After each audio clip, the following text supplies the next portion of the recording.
We don't know what we'd do without you." I stayed quiet, my fork hovering over my plate, while Sarah, sitting across from me, smiled that picture-perfect, self-satisfied grin she wore so well. She didn't even glance in my direction, like she knew I wouldn't say anything. Like I couldn't say anything. "My name is Julia Mitchell. I'm 27 years old, and I'm an elementary school teacher. For as long as I can remember, I've been the one who picks up the pieces in this family, but no one ever notices. My older sister, Sarah, has always been the golden child, the charming, charismatic one. Me? I'm the dependable one, the one who quietly steps in when things fall apart. For years, I've been sending money to my parents to help with their medical bills, making sacrifices while Sarah soaks up all the credit. But recently, I decided I'd had enough. And now, the fallout has started. I remember the day I made the decision to stop sending money like it was yesterday. It wasn't planned, no grand gesture. I was sitting in my tiny apartment, staring at the numbers on my bank account after paying rent, and something inside me just snapped. I realized I couldn't keep living like this, barely scraping by while Sarah played the hero. I never told anyone. I just stopped. At first, nothing happened. Weeks passed, and I waited for someone to notice, to say something. But everything stayed quiet, and for a moment, I wondered if maybe they had figured it out, that Sarah wasn't actually footing the bills like they believed. Then the calls started, my mom asking why certain payments were late, my dad mentioning a few overdue notices they'd received. Sarah, of course, stayed silent, probably hoping no one would put two and two together. I didn't know whether to laugh or cry. The breaking point came one Sunday afternoon when my mom called me, her voice tight with frustration.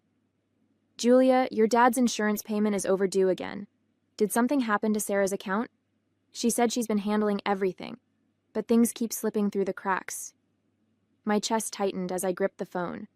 It was the first time I'd heard even a hint of doubt in my mom's voice about Sarah. I wanted to scream, "It's not Sarah! It's been me this whole time!" But I didn't. Instead, I swallowed the lump in my throat and said, "Maybe you should ask Sarah directly." It felt like a small rebellion, not giving them the answers they wanted, letting the truth simmer instead of throwing it in their faces. For once, I wanted them to figure it out on their own. Still, the guilt gnawed at me every time my parents sounded stressed or confused. I hated feeling responsible, even though deep down I knew I wasn't. As the weeks dragged on, things started to unravel. My mom called more often, sounding more anxious each time. Sarah said she's trying to work it out, but the hospital keeps sending these notices. "Your father can't miss his treatments, Julia," she snapped one evening. Meanwhile, Sarah's Instagram painted a different picture. Photos of her sipping cocktails on rooftop bars and unboxing expensive skincare products. I couldn't believe it. She was still acting like nothing was wrong, like she wasn't the reason our parents were struggling. Then came the family dinner. My mom insisted we all get together to talk things through. I knew what that meant. She'd call on Sarah to explain the situation, and I'd sit there, the invisible daughter, nodding along while Sarah spun some story. But this time, things didn't go as planned. My dad, usually the quiet one, looked Sarah dead in the eye and said, "You've been handling this for months, Sarah. What's going on? Why can't you keep up with the payments?" The color drained from her face, and for once I saw a crack in her perfect facade. Sarah stammered, something about unexpected expenses and a temporary hiccup, but it was clear she hadn't prepared for this. My mom jumped in, her tone sharp as ever. "She's doing her best, Robert. Why don't you lay off her and Julia?" she said, turning her gaze to me. "Maybe it's time you step up and help for once. You don't do anything for us as it is." I felt the words hit me like a slap. For a moment, I couldn't breathe, the sheer unfairness of it making my chest ache. I looked at Sarah, who refused to meet my eyes, and then back at my mom, whose expression was filled with disappointment, directed at me, of course. My dad stayed silent like always, and I realized they genuinely believed it. They believed Sarah had been carrying this burden all along, and I was just some selfish bystander. My hands were shaking, but I managed to say, "That's not true, Mom. I've been helping. I've been the one paying those bills for years." The room fell silent, the tension so thick it felt like the walls were closing in. My mom broke it with a scoff, shaking her head. "Julia, don't be ridiculous. Sarah is the one paying for everything. She's been working so hard to keep us afloat. You've done nothing to help us, and now you're trying to take credit for her sacrifices?" My stomach churned, and my hands gripped the edge of the table to keep steady. I glanced at Sarah, who sat there like a statue, her face frozen in an expression that was part shock, part guilt. She wasn't even trying to defend herself. The words spilled out before I could stop them. "That's not true, Mom. It's never been true. For 3 years, I've been sending money to cover those bills. Every month. Sarah hasn't paid for a single thing." My voice cracked, but I forced myself to keep going. "And you know what? I stopped because I was tired of being invisible while she took all the credit." Sarah's head snapped up, her face twisted with disbelief. "What is wrong with you, Julia? Why are you making up these lies?" she said, her voice trembling just enough to sound convincing. "This is insane. I've been the one helping Mom and Dad all along, and now you're trying to make me look bad?" I couldn't believe what I was hearing. "Are you seriously going to sit there and pretend I'm lying? Sarah, I have bank statements, receipts, 3 years of them. Do you want me to show everyone right now?" "Receipts?" she repeated with a mocking laugh. "What receipts, Julia? You're just bitter because Mom and Dad appreciate what I do for them. You've been sitting on the sidelines while I've been keeping this family together, and now you want to swoop in and rewrite history?" "Rewriting history?" I shot back, my voice rising. "You've been stealing credit for everything I've done, Sarah. I'm the one who's been sending money month after month while you've been spending your paychecks on spa days and luxury vacations." Sarah crossed her arms, her eyes darting toward our mom. "You see, Mom, this is what I'm talking about. Julia always plays the victim. She's just trying to tear me down because she can't stand that I actually help you." Her words were dripping with fake hurt, but I noticed how her voice cracked, just slightly, at the end. Sarah's voice shot across the table, sharp and accusing. "If you were really helping Julia, why the heck didn't you say a word for 3 years? And now, suddenly, you're bringing this up. Let me guess. You wouldn't have said anything if it weren't for the credit. Admit it. You're just mad because I'm the one they thank. It doesn't make sense otherwise." My mom folded her arms, nodding in agreement. "Sarah's right, Julia. Why wouldn't you tell us sooner if you were helping all this time? You expect us to believe this now, after all these years. It feels strange, Julia. It really does." I felt the heat rising in my cheeks, my frustration boiling over. "Because I wasn't doing it for the credit," I said, my voice trembling. "I did it because I wanted to help you. I didn't think I needed to parade it around for validation. And yes, maybe I should have spoken up earlier, but why does that make it okay for Sarah to take credit for something she didn't do?" Sarah rolled her eyes dramatically. "Oh, please, Julia. You're acting like I forced you into silence or something. If this is even true, which I doubt, why wait until now to throw it in everyone's face? Because you're bitter. That's why. This has nothing to do with helping and everything to do with you trying to make me look bad." My dad shook his head slightly, his voice calm but questioning. "Julia, it's hard to understand why you'd keep quiet all this time if it's really true. I just don't get it." Their doubt was crushing, and Sarah's smug expression only made it worse. I took a deep breath, trying to keep my voice steady as I turned to face Sarah directly. "I didn't say anything because I was happy to help Mom and Dad," I said firmly. "I didn't need the recognition. I was doing it for them, not for anyone's approval. But when I realized what you were doing, taking credit for my sacrifices, I couldn't believe it. So I decided to wait, to see just how long you'd keep up the lie." Sarah's face flushed with anger, but she didn't back down. "That's ridiculous," she snapped, her voice rising. "You're saying you let me take the credit, just sat there silently for years, and now you're trying to flip this on me? You could have stopped it at any time, Julia. But no, you waited until now, conveniently, when you think you can humiliate me." "I waited," I said, cutting her off, "because I wanted to see if you'd ever own up to it. if you'd ever have the decency to admit the truth on your own. But you didn't, Sarah. You just kept letting everyone believe your story while I worked myself to the bone. I turned to my parents, who looked stunned, their expressions a mix of doubt and confusion. I didn't want this fight, but I'm not going to let her rewrite history anymore. I straightened in my chair, my voice steady despite the storm brewing inside me. I have all the receipts, Mom. Every bank statement, every proof of payment for the past 3 years.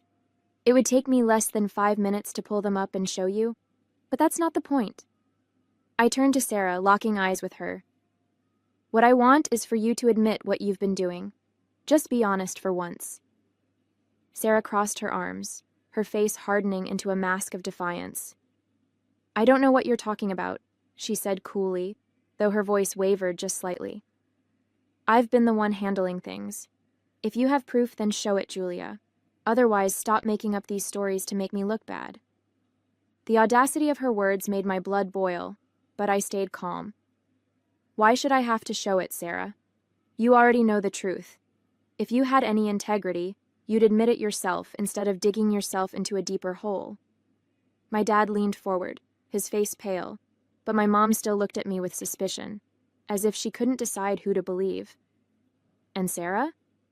She just sat there, her jaw clenched, refusing to back down. It was infuriating. I pushed my chair back, the legs scraping loudly against the floor, and stood up. My voice was shaking, but I kept it firm. I'm done, Sarah. If you're so determined to keep lying, then I have nothing more to say to you. I won't waste my energy trying to get you to admit what we both know is true. I turned to Sarah one last time, my heart heavy but resolute. If there's even a shred of a decent person left inside you, you'll tell Mom and Dad the truth. Until then, don't expect me to answer your calls or texts. I'm done with you. She scoffed, crossing her arms. Oh, don't be so dramatic, Julia. This is ridiculous. Her words stung, but I refused to let her see it. Without another glance, I grabbed my coat and walked out the door, leaving them all behind. For the first time, I felt like I was finally choosing myself over their endless expectations. It would have been easy to prove it. Pulling out my phone and showing the bank statements would have taken seconds. But that wasn't the point. For me, it was about more than just proving who was right. I wanted Sarah to own up to what she'd done, to finally take responsibility for lying to all of us for so long. Months went by, and the silence between me and my parents grew heavier with each passing day. Our conversations became surface level, strained and short, like they didn't know how to talk to me anymore, or maybe they just didn't want to. I didn't blame them entirely. I knew I'd shattered the image they'd built around Sarah, and they weren't ready to face it. But it still hurt. As for Sarah, I didn't speak to her at all. Not a single text, call, or interaction.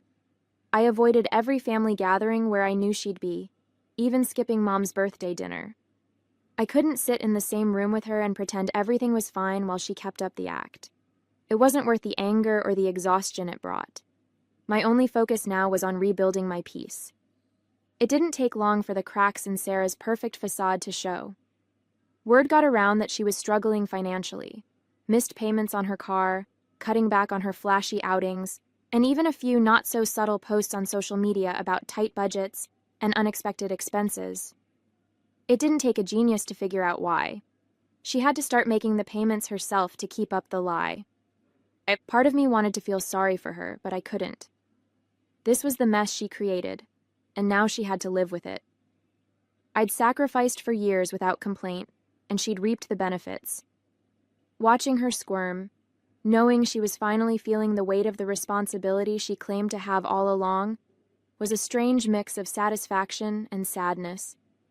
It wasn't how I wanted things to be, but it was exactly what she deserved. It was a Saturday afternoon when Sarah showed up at my door, unannounced. I almost didn't recognize her. She looked exhausted, her hair pulled back into a messy bun, and her usual polished demeanor nowhere to be found. For a moment, I just stared, unsure if I should let her in or send her right back down the hallway. "Can we talk?" she said, her voice quiet, almost pleading. It wasn't the Sarah I was used to, and that threw me off. Against my better judgment, I stepped aside and let her in, motioning to the couch. She sat down heavily, as if the weight of the world had finally caught up with her. I stayed standing, arms crossed, waiting for her to speak. I'm in trouble, Julia, she started, her voice breaking slightly. I can't keep up with everything anymore. I don't know what to do. I leaned against the wall, keeping my arms crossed, and stared at her. That's not my problem, Sarah, I said flatly. I could see her flinch, but I didn't feel an ounce of guilt, not after everything she'd done. You made this bed. Now you get to lie in it. Her eyes widened, and for the first time I saw real panic behind them. Julia, please. I know I messed up, but I cut her off, my voice sharper than I intended. Messed up? Sarah, you lied. You lied to our parents, to everyone, and you let me carry the weight while you played the hero. And now what? You want me to swoop in and save you? No. I'm not doing it. I'm done. Sarah's voice cracked as she pleaded. Please, Julia. I just need a little help. Things are really bad right now, and I don't have anyone else to turn to. She wiped at her face, her hands trembling. I know I haven't been fair to you, but you're my sister. I stared at her, feeling a strange mix of anger and pity. Help? I repeated, my voice cold. You're asking me for help? After everything you've done? She nodded quickly, her eyes red and swollen. I know I screwed up, okay? But I'm trying, Julia. I'm trying to make things right. I let out a bitter laugh. Make things right? Sarah, you've been lying to my face for years. You want my help? Start by telling Mom and Dad the truth. Until you're willing to do that, I've got nothing for you. Her silence was deafening, and I could see her struggling to come up with something, anything to say. But she didn't. She just looked down, her hands twisting nervously in her lap. Sarah straightened up, her voice defensive now. Look, Julia, I've been making the payments, okay? So technically I'm not lying anymore. I've been handling it, just like everyone thinks I have. I felt my face heat up, my anger bubbling over. Technically, I repeated, my voice rising. Do you even hear yourself, Sarah? You're not lying anymore? You've been lying for years, letting everyone think you were some kind of savior while I was breaking my back to help. And now you think doing the bare minimum makes it okay? Her jaw tightened, and she looked away, avoiding my glare.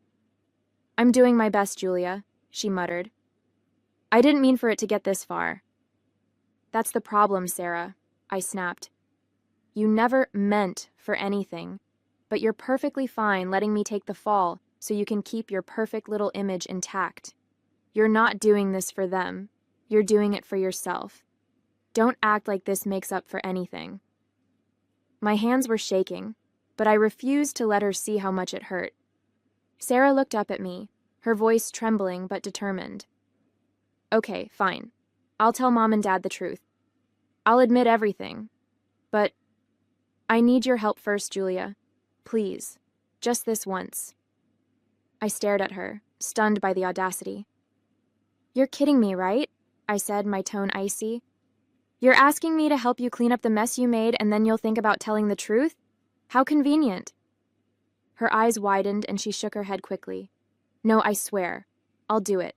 I'll tell them everything, I promise. But I'm drowning here, Julia. I just need a little help to get through this, and then I'll come clean, I swear. I let out a bitter laugh, crossing my arms. So let me get this straight. You're willing to keep lying to Mom and Dad unless I bail you out? And you expect me to believe you'll actually follow through this time? She opened her mouth to respond, but I held up a hand to stop her. No, Sarah. I'm not playing this game with you anymore. If you want to fix this, you don't need my help. You need to tell the truth. Period. Sarah took a deep breath, her voice steadier now. Fine. I'll do it. I'll tell the entire family the truth at the reunion next Saturday. Everything. I'll admit it all. She looked at me, her eyes desperate. Will that be enough for you? I paused, an idea forming in the back of my mind. You're going to confess everything, I asked, narrowing my eyes. Yes, she said firmly, nodding. I'll tell them the whole truth, Julia. I swear. I let the silence stretch for a moment, then nodded. All right. If you do it, if you actually stand up in front of the entire family and tell them what you've done, I'll give you the money on Sunday, but only if you go through with it. Sarah hesitated, then nodded quickly, her relief almost palpable. I didn't smile, didn't soften.